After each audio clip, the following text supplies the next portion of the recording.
पायल एक खुले मिजाज की जिंदा दिल लड़की होती है जिसे उसके पापा ने फुल्ली सेल्फ इंडिपेंडेंट बनने के लिए सब कुछ सिखाया हुआ होता है। एक शाम पायल अपनी बाइक पर सीटी बजाते हुए कॉलेज से घर वापस पहुंचती है, जिसे देखते ही उसकी मम्मी गुस्से में पूरा घर सिर पर उठा लेती है। आ गई महारानी, बहुत बोलते थे मैं अपनी बेटी को सब कुछ सिखाकर दुनिया में मजबूती से खड़े रहना सिखाऊंगा, साथ में बेटी को लफंडर बनना भी सिखा दिया, ये नहीं बताया। क्या हुआ? आज ये कुकर इतनी सीटियां क्यों मार रहा है? सीटी? सारी फसाद की जड़ तेरी वो बाइक और सीटी है, उन्हीं से लड़के छेड़ती है ना तू। हाँ, ये तो गलत है, मुझे बताए बिना ही लड़का छेड़ दिया। हाय तौबा, ये कैसा पति और बेटी मिले हैं मुझे। अरे मम्मी यार, तुम ओवर एक्टिंग बंद करो। और मैंने कोई लड़का नहीं छेड़ा पापा। शिट यार। अच्छा मम्मी, आप पहले मुझे ये बताओ कि आपको ये सब बेकार बातें बताता कौन है? अच्छा, तूने कोई लड़का नहीं छेड़ा? अरे वही शर्मा आंटी, वही बताती रहती है, पर उसकी खबर तो मैं खुद ले लूंगी। अच्छा मेरी प्यारी बेटी, थक गई होगी ना, जा जाकर आराम कर बेटा। अचानक मम्मी को गर्म से नरम होते देख के पायल और उसके पापा कंफ्यूजन में एक दूसरे को देखने लगते हैं। आंखों से कुछ इशारे होते हैं और पायल वहां से चुपचाप चली जाती है। जिसके बाद रात को घर में सबके सोने के बाद दोनों पापा बेटी छत पर मिलते हैं। क्या खबर लाए हो? अरे तुम्हारी मम्मी तो हमसे भी तेज निकली, कोई खबर नहीं मिली। क्या यार पापा, पता नहीं अब मेरी मदर इंडिया कौन सा बम फोड़ेंगी। इसी के साथ दोनों अपने कमरे में वापस जाकर सो जाते हैं। अगली सुबह पायल जैसे ही कॉलेज जाने के लिए तैयार होकर कमरे से बाहर निकलती है तो उसकी मम्मी उसे लड़के वालों के सामने ले जाकर खड़ा कर देती है। जी, ये है मेरी बेटी पायल, थोड़ी चंचल है लेकिन बहुत नेक दिल और होशियार है। देखते ही देखते कुछ घंटों में पायल और शुभम का रिश्ता पक्का हो जाता है, जिसके कुछ दिनों बाद पायल शादी कर अपने ससुराल पहुंच जाती है। सोचा था मम्मी कोई बम फोड़ेंगी, पर उन्होंने तो सीधा मुझे उम्र कैद की सजा ही दे दी। बहू, अब उम्र कैद समझो या बम, रहना तो यही है, निभाना यही है, इसलिए छिछोरी हरकतें बंद करनी होगी। है? ये आप क्या बात कर रही हो? मैंने क्या किया? इतने मासूम ना बनो, मुझे तुम्हारे कारनामों के बारे में सब अच्छे से पता है। ऐसा बोलकर सास तो वहां से चली जाती है, लेकिन पायल सोच में पड़ी वहीं खड़ी रह जाती है। जिस पर शुभम उसके पास आता है।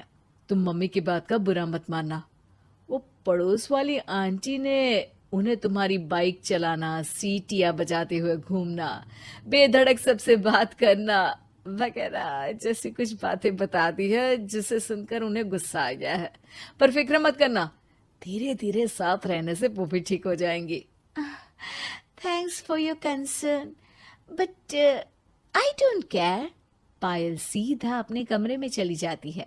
अगली सुबह कॉलेज जाने के लिए तैयार हो सीटी बजाते हुए कमरे से बाहर निकलती है, जिसे देख सास गुस्से से तिलमिला उठती है। महारानी, शादी के अगले ही दिन ये हीरोइन बनकर कहाँ चल पड़ी? और ये लफंगों की तरह सीटियां बजाना बंद करो। ये हमारा घर है, कोई सड़क नहीं जहां तुम आवारागर्दी करती घूमो। मम्मी जी, सीटी बजाने और कंफर्टेबल कपड़े पहनने से लोग कब से आवारा बनने लगे? इसी के साथ सास बहू का युद्ध शुरू होने ही वाला होता है कि शुभम वहां पहुंच जाता है। माँ, उसका कॉलेज है इसलिए ऐसे तैयार हुई है। और पायल, तुम भी माँ को समझने की थोड़ी कोशिश करो ना प्लीज। सिचुएशन संभालकर शुभम और पायल घर से निकल जाते हैं। इसी तरह दिन बीतने लगते हैं, जिससे सास बहू की लड़ाइयों के बीच शुभम पिसता रहता है, लेकिन साथ ही वो दोनों एक दूसरे की आदतों को अपना भी लेती हैं। पर पायल का सीटी बजाना सास को आज भी नागवारा ही होता है।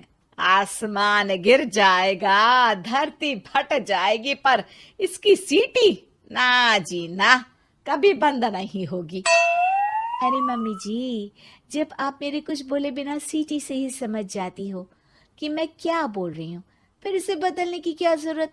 यही तो हमारी यूनिकनेस है।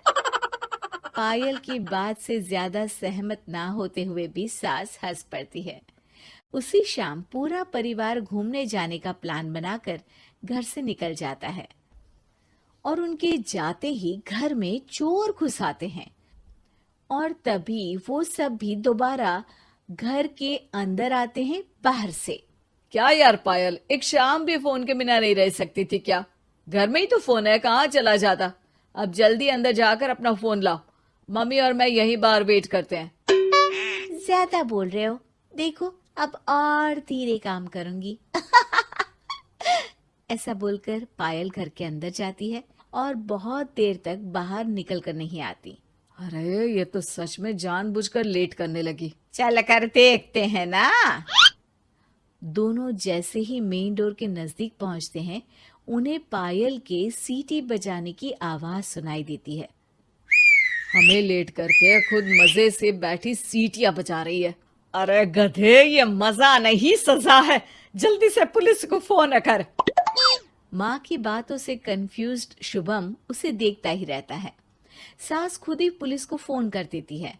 कुछ देर बाद वो दोनों पुलिस के साथ घर के अंदर जाते हैं तो पायल एक कुर्सी पर बंधी होती है और सास को देखते ही दोबारा सीटी बजाने लगती है। सीटियों की दुकान फिर से शुरू हो गई तू? और क्या इन सबको कह रही है कि चोरा है चोरा है? तुझे कैद किया है, थोड़ा तो तरस खाकर डर हमसे।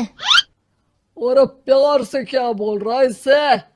अरे इसके सर पर बंदूक लगा, ठोक दे इसको।